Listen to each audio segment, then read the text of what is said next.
The mahogany conference room fell deadly silent as the lawyer's words hung in the air like poison gas. Margaret Thompson's perfectly manicured fingers gripped her leather purse so tightly, her knuckles turned white. Her brother David's mouth dropped open, his expensive suit suddenly feeling too tight around his collar. Their younger sister Sarah made a choking sound, as if someone had just punched her in the stomach.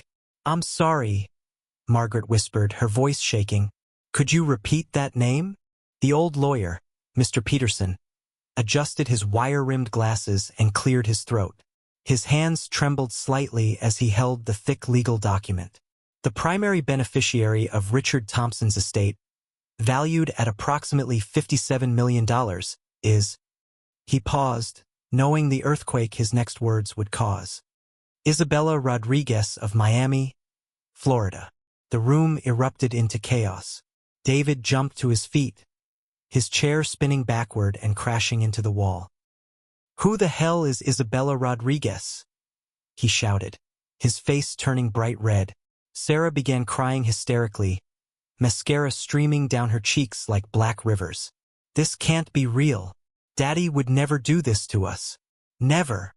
But it was Margaret who scared everyone the most. She sat perfectly still, her eyes turning as cold as winter ice. When she finally spoke, her voice was low and dangerous, like a snake about to strike. "Mr. Peterson," she said slowly, "if this is some kind of sick joke, I promise you will regret it for the rest of your miserable life." The lawyer's face had gone pale. In 30 years of reading wills, he had never seen a family react this violently. "Mrs. Thompson, I assure you this document is completely real. Your father signed it just 2 months before his death, in front of 3 witnesses. I was there myself." "Impossible!" David screamed, slamming his fist on the polished table. "Our father built that company from nothing. He worked 18 hours a day for 40 years. He promised us that everything would be ours." The lawyer nervously shuffled through his papers. "According to this will, Miss Rodriguez receives $55 million, the family mansion in Beverly Hills, the vacation home in the Hamptons, and controlling shares of Thompson Industries. The 3 of you," he swallowed hard, "the 3 of you each receive $50,000. The silence that followed was more terrifying than the screaming. It was the kind of silence that comes right before a hurricane destroys everything in its path. Margaret stood up slowly, like a predator preparing to pounce. $50,000, she repeated, her voice deadly calm. "My father was worth $57 million, and he left each of his children $50,000. She turned to face her siblings, and they both took a step backward. Her eyes looked absolutely crazy. "Do you know what $50,000 is? It's what I spent on my daughter's sweet 16 party last month." Sarah was sobbing so hard she could barely breathe. "This Isabella woman. She must have tricked him.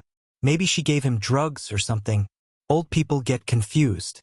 Maybe she made him sign this when he didn't know what he was doing. Your father was mentally sharp until the day he died," Mr. Peterson said quietly. "I spoke with him personally when he signed this will. He knew exactly what he was doing." David began pacing around the room like a caged animal. "This is impossible. We were good children. We called him every week. We visited for holidays. Sarah named her son after him. Margaret took care of his business meetings when he got sick.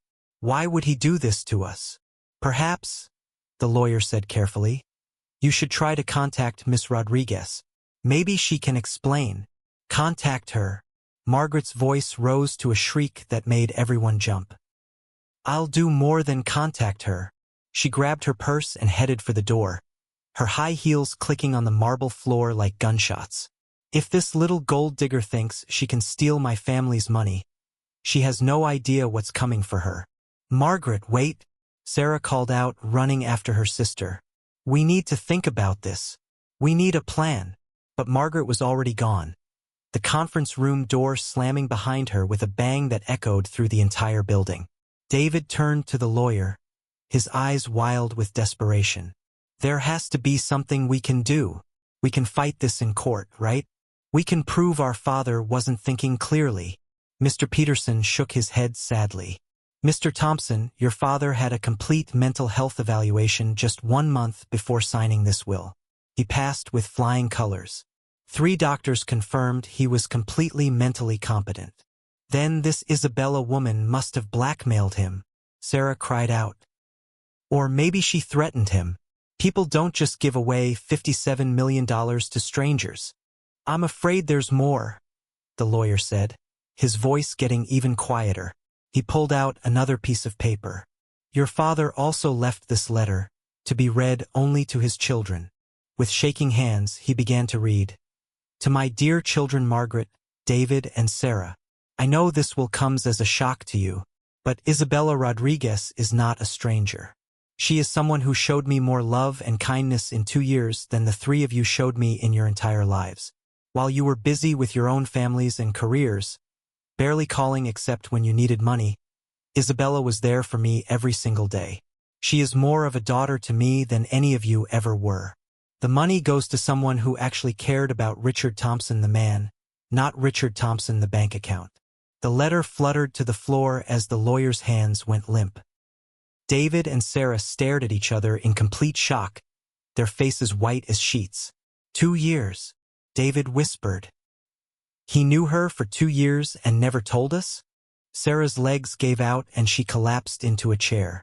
What kind of relationship did they have? Was she his? She couldn't finish the sentence. The lawyer packed up his papers quickly. I think that's all the information I can provide today. If you have any legal questions, please call my office. He practically ran toward the door, clearly desperate to escape the toxic atmosphere in the room.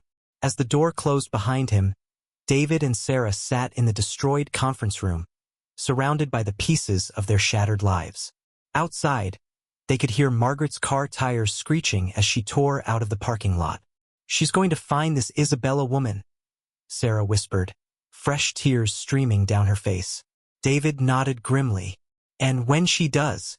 But neither of them could finish that thought. They both knew their sister well enough to know that when Margaret Thompson got angry, someone always got hurt. And right now, Margaret wasn't just angry. She was out for blood. Meanwhile, 1,500 miles away in Miami, Isabella Rodriguez was sitting in her small apartment, completely unaware that her life was about to change forever. She had no idea that a storm was heading her way, a storm with Margaret Thompson's face and a fury that could destroy everything in its path. The phone on her kitchen table began to ring. The caller ID showed a number from Los Angeles that she didn't recognize. Isabella hesitated for a moment, then picked up the phone. Hello? She said softly. The voice on the other end was cold as ice. Is this Isabella Rodriguez? Yes. Who is this? There was a long, terrifying pause. Then, this is Margaret Thompson, Richard Thompson's daughter. And you and I need to talk. Isabella's heart stopped beating. The phone slipped from her fingers and crashed to the kitchen floor, but she could still hear Margaret's voice coming from the speaker like an angry ghost. Hello? Hello? Don't you dare hang up on me, you little gold digger. With shaking hands, Isabella picked up the phone. Her voice came out as barely a whisper. Margaret? Richard told me so much about you. Oh, I bet he did. Margaret's voice was getting louder and more dangerous. Tell me, Isabella, how long have you been sleeping with my father? What? Isabella gasped, nearly dropping the phone again. No. It wasn't like that. It was never like that. Then what was it like? Margaret screamed. Because I just found out that some stranger in Miami is getting MY family's money. $57 million that belongs to US. Isabella started crying. Please let me explain. Your father was. My father was a sick old man who obviously lost his mind. Margaret cut her off. And you took advantage of him.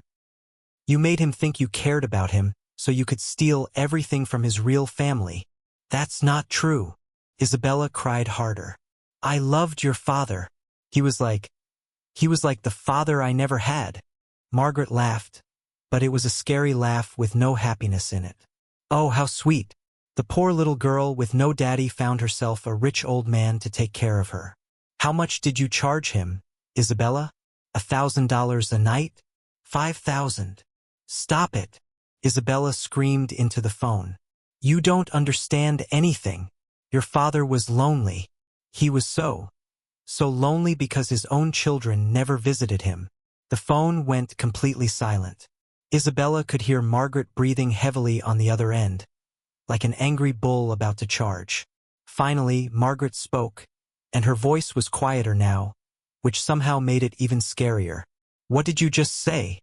Isabella wiped her nose with the back of her hand. Your father used to cry sometimes.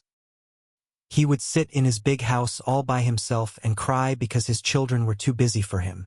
He said he would call you, and you would talk for maybe 5 minutes before you had to go. He said David only called when he needed money for his business, and Sarah only visited on holidays. You're lying? Margaret whispered, but her voice didn't sound as sure as before. He showed me pictures of all of you when you were little, Isabella continued, her voice getting stronger.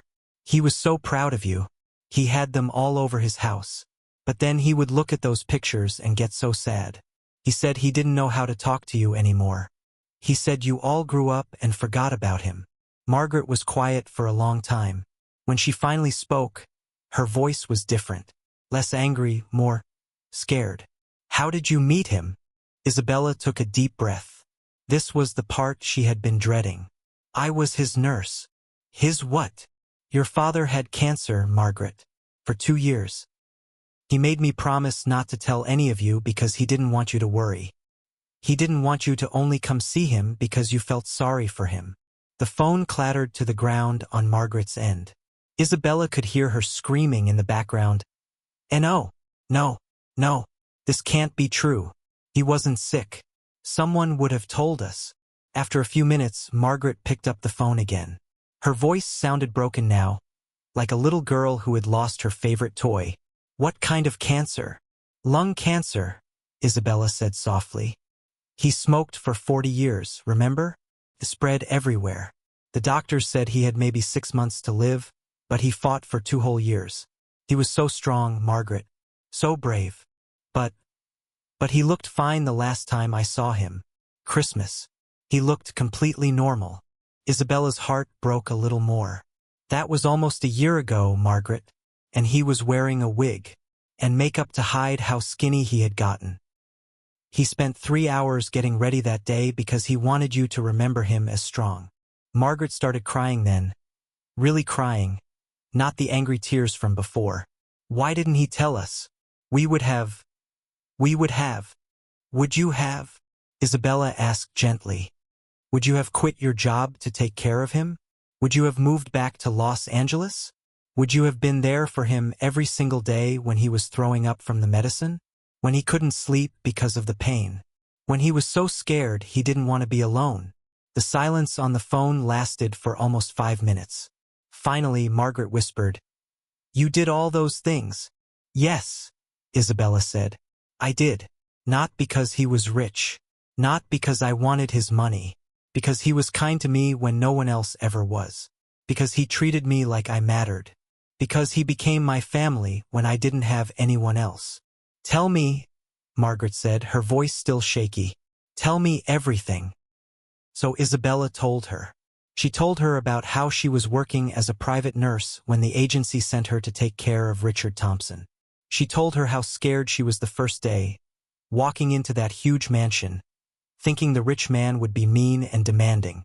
Instead, she found a lonely old man who made her tea and asked about her life, who wanted to know about her family in Mexico and why she had moved to America, who listened when she told him about her mother dying when she was 16, and how she had been taking care of herself ever since. She told Margaret how Richard would sit in his garden every morning, even when he was too weak to walk very far. How he would talk about his children and wonder what they were doing. How he kept scrapbooks of their lives, newspaper articles about David's business success, photos of Sarah's children from social media, pictures of Margaret's charity work. He was so proud of you, Isabella said. All of you. But he felt like he had failed as a father. He thought you didn't love him anymore. Margaret was crying harder now. We did love him. We got so busy. We thought we had more time. I know, Isabella said softly. He knew that too. That's why he didn't tell you about the cancer. He wanted you to live your lives without worrying about him. But why did he give you the money? Margaret asked. All of it? He could have left you something and still taken care of us. Isabella was quiet for a moment.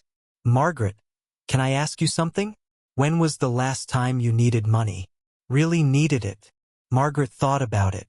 I don't know. My husband makes good money. We have our house paid off. The kids' college funds are full.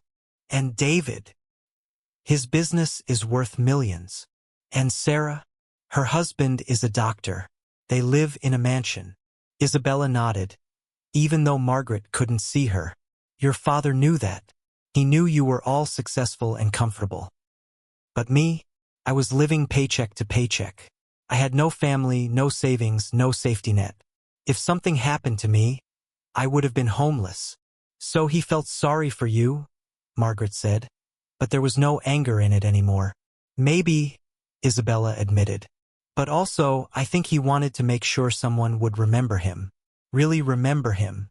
Not just think about him on holidays or when they needed something. He wanted someone to love him the way he loved all of you. Margaret was quiet for a long time. Finally, she asked, did he suffer? At the end, Isabella's voice broke. No. I was holding his hand. He went peacefully. His last words were about you kids. He said, tell my children I love them. Tell them I'm proud of them. Tell them I understand. Both women were crying now, connected by their grief across 1,500 miles. Isabella, Margaret said finally, I need to ask you something, and I need you to tell me the truth. Okay, are you going to keep all the money? Isabella had been dreading this question. She looked around her tiny apartment, the leaking ceiling, the broken air conditioner, the empty refrigerator. She thought about how this money could change her entire life. She could go to college, buy a house, never worry about paying rent again. But then she thought about Richard and what he would want her to do. Margaret, she said slowly, what if I told you I had an idea? Something that might make everyone happy. I'm listening. What if we shared it? Margaret was so surprised she almost dropped the phone. What? The money. What if we split it? You and your brother and sister each get $15 million. I keep $12 million. Everyone gets something, and everyone gets enough. Margaret couldn't believe what she was hearing. You would do that? You would give up most of the money? Your father loved you, Isabella said simply. If he had known how much pain this would cause, he would have done things differently. I think he just wanted to make sure I was taken care of, not hurt his children. For the first time in hours, Margaret smiled. Isabella, I think I understand now why my father cared about you so much. But their moment of peace was interrupted by a loud banging on Isabella's apartment door. Then they heard a man's voice shouting, Isabella Rodriguez, this is David Thompson.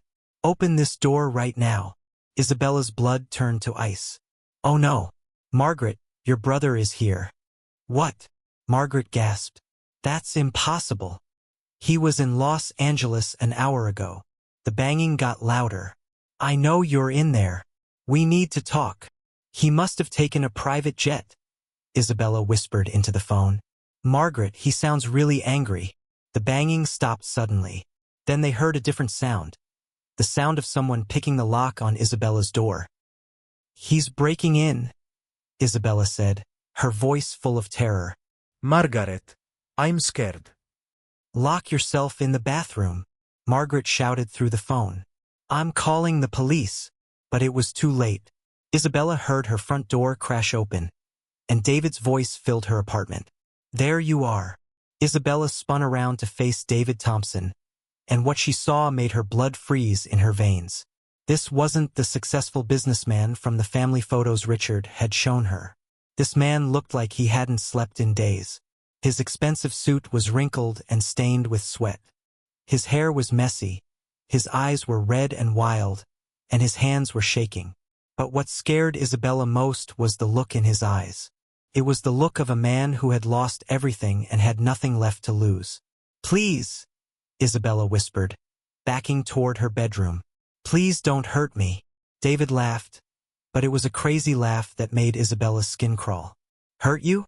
Oh no, Isabella. I'm not going to hurt you." He stepped closer, and she could smell alcohol on his breath. "I'm going to make you an offer you can't refuse." Through the phone, which Isabella still clutched in her hand, Margaret was screaming, "David, stop. She's not who we thought she was. She took care of Dad. She was his nurse." David grabbed the phone from Isabella's hand and threw it against the wall. It shattered into a dozen pieces, cutting off Margaret's voice forever. "I don't care if she was his nurse, his girlfriend, or his long-lost daughter," David snarled. "She stole my family's money, and she's going to give it back." Isabella tried to run toward her bedroom, but David was faster. He grabbed her arm and yanked her back so hard she stumbled and fell to the floor. "Where do you think you're going?"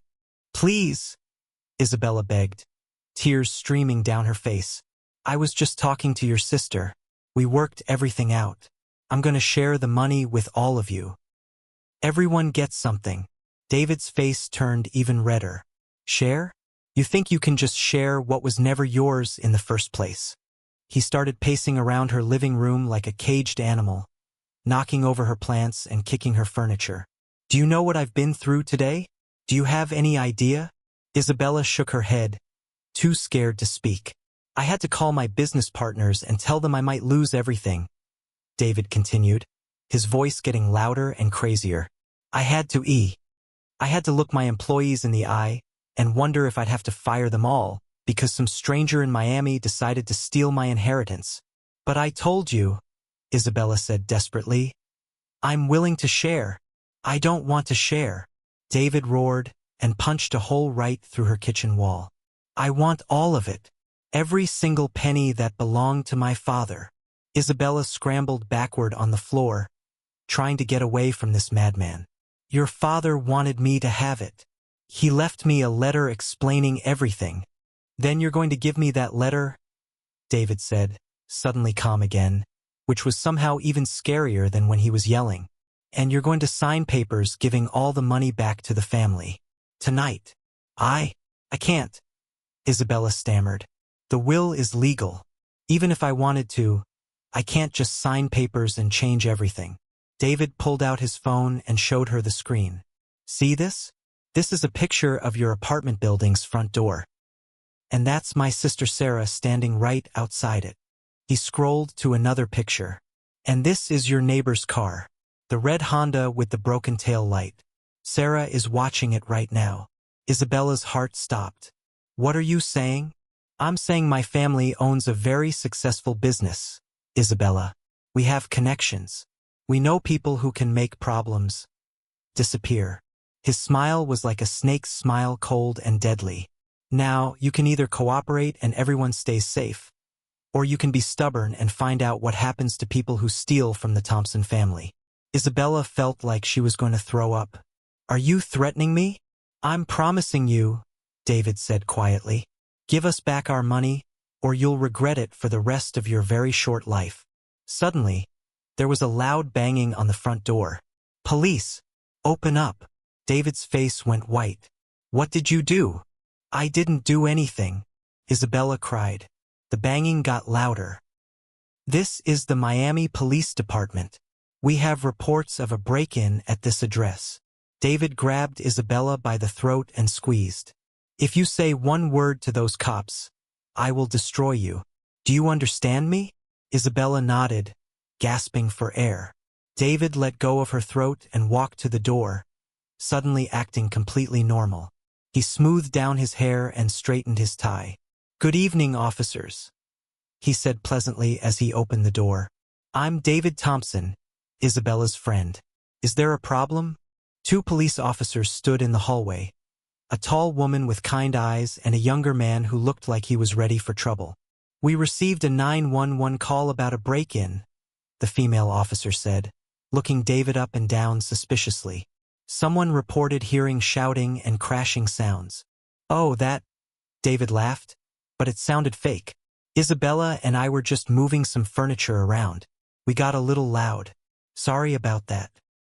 The male officer looked past David into the apartment. Isabella could see him taking in the broken phone, the hole in the wall, the overturned furniture. His hand moved closer to his gun. "Ma'am," the female officer called out to Isabella. "Are you okay? Do you need help?" Isabella looked at David. He was smiling, but his eyes were sending her a clear message. "Say the wrong thing and you die." I'm fine," Isabella said weakly. "We were just talking." "Talking about what?" the male officer asked, stepping into the apartment despite David trying to block him. Isabella's mind raced.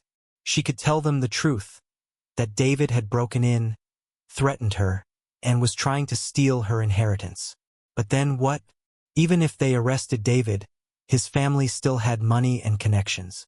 They could make her life miserable in ways the police couldn't protect her from. On the other hand, if she said nothing, David might actually hurt her. Or worse.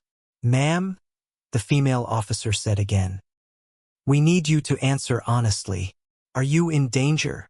Isabella opened her mouth to speak, but before she could say anything, her phone rang. Not her broken phone, her work phone, the one she kept for nursing jobs. David couldn't have known about it because it was hidden in her bedroom. "Excuse me," she said, and ran to answer it before David could stop her. "Hello, Isabella? Thank God. It's Margaret. I called the police after David broke your phone. Are you okay?" "Margaret," Isabella said loudly, making sure everyone could hear her. "Yes, I'm okay. The police are here now." She heard Margaret breathe a sigh of relief. "Good. Listen, I'm on a plane to Miami right now. I'll be there in 3 hours. Don't let David scare you. He's desperate because his business is in trouble." "What?" Isabella said, confused. "David's company is about to go bankrupt," Margaret explained. "He owes millions of dollars to some very dangerous people. He needs Dad's money to save himself. That's why he's acting so crazy." Isabella looked at David, who had gone completely pale. The police officers were watching him carefully now, clearly sensing something was wrong. "Margaret," Isabella said slowly, "are you saying David's life might be in danger if he doesn't get this money?" "Yes," Margaret said. "And now that he's threatened you, yours might be too." The female police officer stepped forward. "Ma'am, I'm going to need you to explain what's going on here." Isabella looked around the room at David, who looked like he might have a heart attack, at the police officers, who were clearly suspicious, at her destroyed apartment, at her shattered life. Everything Richard Thompson had tried to protect her from was happening anyway. His children weren't the grateful, loving family she had hoped they might become. They were desperate, dangerous people who would do anything to get what they thought belonged to them. And now she had to make a choice that could save her life. Or end it. "Officers," Isabella said carefully, "I think you need to know about a $57 million inheritance, and why this man is really here." David's face twisted with rage. Isabella, no. "You don't know what you're doing." But Isabella had made her decision. "Actually, David, I know exactly what I'm doing." She turned to the police officers and began to tell them everything, about Richard's death, about the will, about David's threats, about Margaret's phone call. She told them about the money, about the cancer, about the family's shock and anger. As she spoke, David got more and more agitated. His hands started shaking worse. Sweat poured down his face. He kept looking toward the door like he was thinking about running. Finally, when Isabella finished her story, the male police officer turned to David. "Sir, I'm going to need you to come with us for questioning." "This is insane," David shouted. "You can't arrest me for trying to get back my own family's money." "Actually," the female officer said, "we can arrest you for breaking and entering, making threats, and destruction of property. The money situation is something you'll have to work out in court." As they handcuffed David, he turned to Isabella with pure hatred in his eyes. "This isn't over," he whispered. "My family has money and connections you can't imagine. We will destroy you for this." "Maybe," Isabella said quietly, "but your father asked me to be brave, and that's what I'm going to do." As the police led David away, Isabella collapsed onto her couch and started crying. Not just because she was scared or overwhelmed, but because she realized something terrible. Richard Thompson's death hadn't just given her money. It had started a war. And now, with David in jail and Margaret flying to Miami, the real battle was about to begin. Because there was still one Thompson child they hadn't heard from yet. Sarah was still out there somewhere, watching and waiting. And unlike her siblings, Sarah had always been the smartest one in the family. Isabella had just finished cleaning up the broken pieces of her phone when someone knocked softly on her door. Not banging like David had done, not urgent like the police, just 3 gentle taps, like a friend coming to visit. But Isabella wasn't expecting any friends. "Who is it?" she called out nervously. "Isabella? Hi, it's Sarah Thompson, David's sister. I know this is awkward, but I really need to talk to you." Isabella's blood went cold. After everything that had happened with David, the last thing she wanted was to face another Thompson child.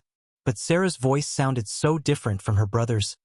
Calm, gentle, almost sad. "I'm not going to hurt you," Sarah continued through the door. "I just want to talk, woman to woman.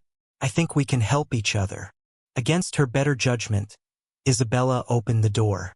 Sarah Thompson looked nothing like what Isabella had expected. Where David had been wild and threatening, Sarah appeared perfectly put together. She was a beautiful woman in her 30s, wearing a simple blue dress and carrying a small purse. Her eyes were red from crying, but she was smiling gently. "Thank you for seeing me," Sarah said softly. "I know after what David did, you probably think we're all monsters." Isabella stayed by the door, ready to run if she needed to. "What do you want, Sarah? May I come in? I have something that I think will change everything." Reluctantly, Isabella stepped aside. Sarah walked into the apartment and looked around at the damage David had caused. The hole in the wall, the overturned furniture, the broken phone pieces still scattered on the floor. "I'm so sorry about my brother," Sarah said, shaking her head. "David has always been intense, but when he gets desperate, he becomes dangerous. I should have stopped him." "You knew he was coming here?" Sarah nodded sadly. "I tried to talk him out of it. But David owes a lot of money to some very bad people. He was terrified they would hurt his family if he didn't pay them back quickly." Isabella sat down on her couch, still watching Sarah carefully. "Margaret told me about his business problems." "Margaret doesn't know the half of it," Sarah said, sitting across from Isabella. "David borrowed money from people who break legs when you don't pay them back. He has maybe 2 weeks before they come for him." "That's terrible," Isabella said, and she meant it. "But that doesn't give him the right to threaten me."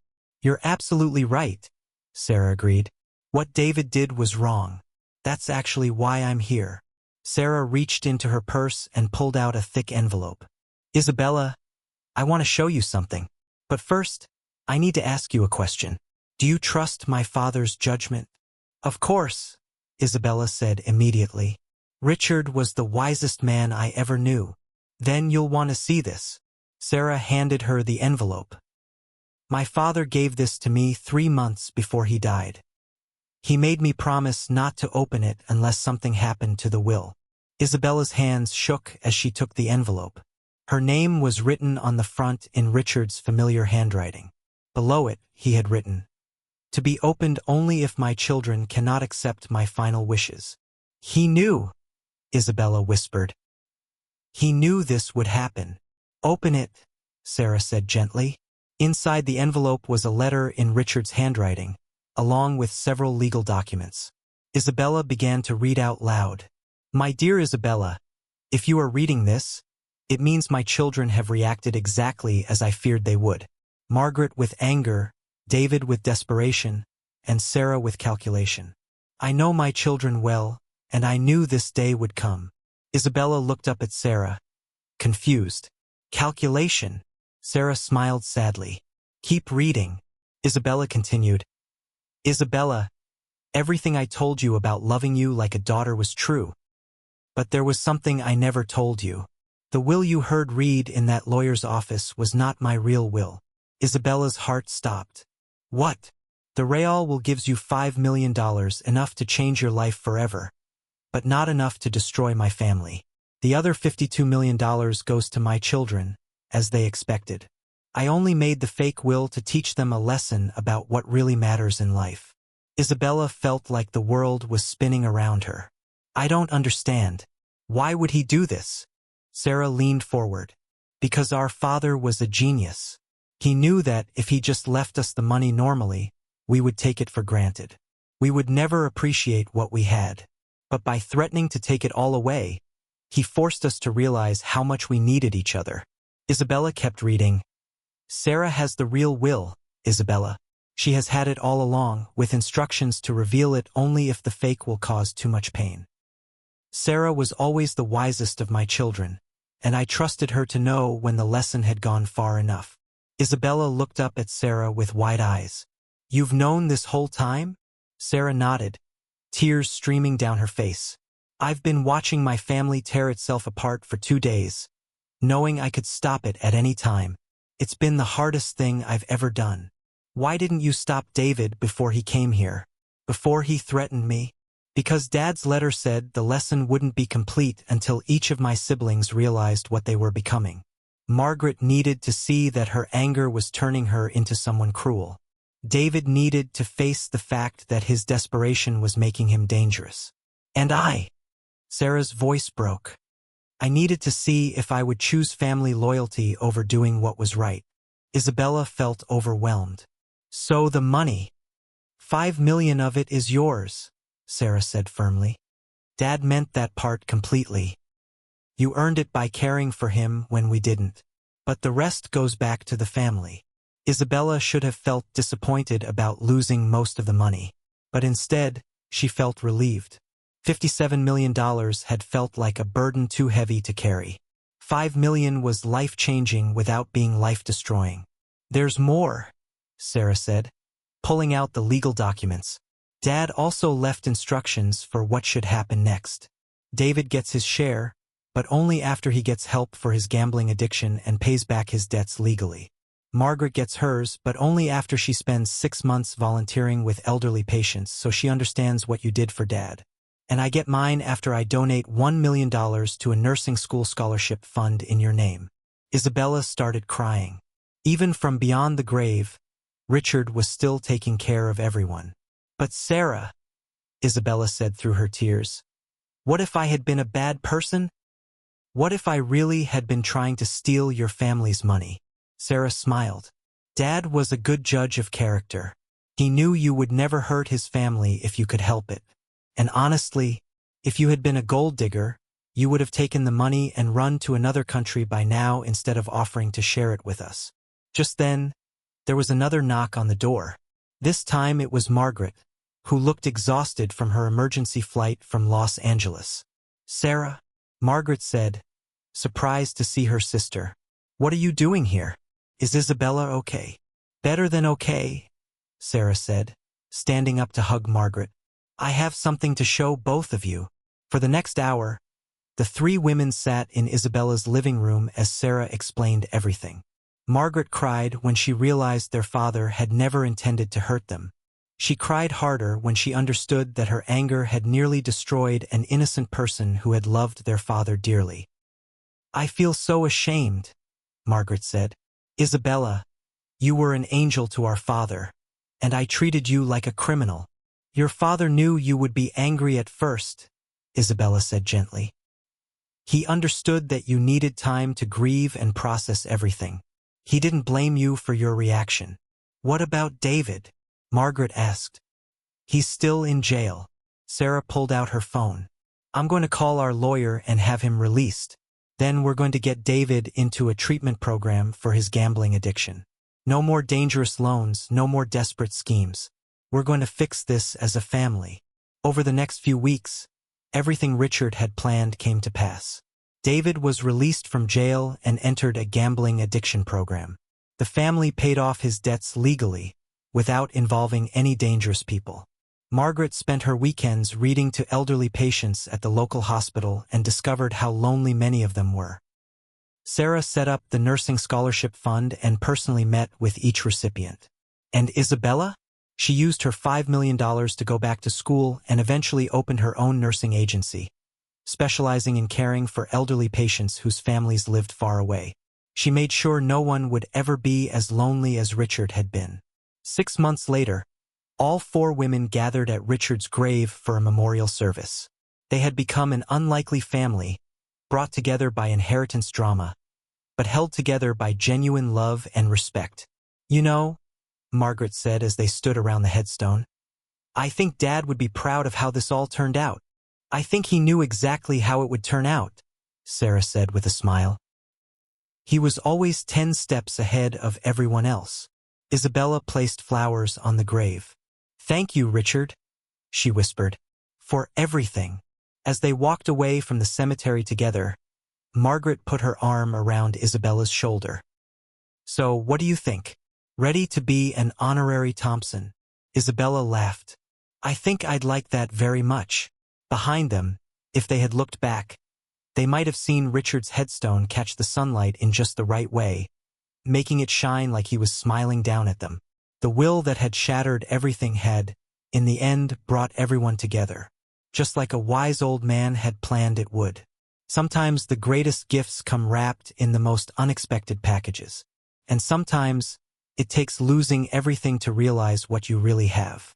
Richard Thompson's final lesson was complete. Comment for Part 2.